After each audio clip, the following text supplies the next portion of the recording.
అంతర్జాతీయ మహిళా దినోత్సవం సందర్భంగా బీసీ సంక్షేమ శాఖ మంత్రి సవిత గారు అయితే ఉన్నారు. మరి ఆవిడ మహిళలందరికీ ఏం చెప్తారో ఆవిడని అడిగి తెలుస్తుంది. మేడం నమస్కారం. మేడం, అంతర్జాతీయ మహిళా దినోత్సవ శుభాకాంక్షలు.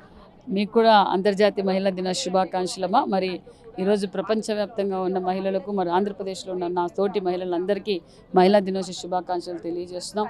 మరి ఎన్డీఏ ప్రభుత్వం మహిళా పక్షపాతి ప్రభుత్వం. మాన్యశ్రీ ముఖ్యమంత్రి చంద్రబాబు నాయుడు గారు మహిళా పక్షపాతి అనే చెప్పాలి. గతంలో ఎన్నో సంక్షేమ పథకాలు మహిళలు అన్ని రంగాల్లోనూ ఉండాలని చేసి చూపించిన వ్యక్తి మాన్యశ్రీ ముఖ్యమంత్రి చంద్రబాబు నాయుడు గారు. కాబట్టి నేను తెలియజేసేది ఒకటి, మనం ఎందులోనూ తక్కువ కాదు, అన్నిట్లోనూ మనమే ముందు. మనకు ఆ శక్తి దేవుడు ఇచ్చాడు కాబట్టి మనం ధైర్యంగా అన్ని రంగాల్లోనూ ముందుకు రావాలని కూడా కోరుకుంటూ, మరి మన కుటుంబ సభ్యుల దగ్గర నుంచే మనం సంస్కారం నేర్పాలి. మన మగబిడ్డలకు కావచ్చు, ఆడబిడ్డలకు కావచ్చు, తగు జాగ్రత్తలు చిన్నప్పటి నుంచే మనం నేర్పిస్తే మనం ఇంకా అన్ని రంగాల్లోనూ ముందుకు వెళ్తున్నాం. కాబట్టి మన బాధ్యత కూడా మన కొడుకుకు కూతురుకు కూడా మనం మంచి పద్ధతులు నేర్పాలని కూడా కోరుకుంటూ మరొకసారి మహిళా దినోత్సవ శుభాకాంక్షలు.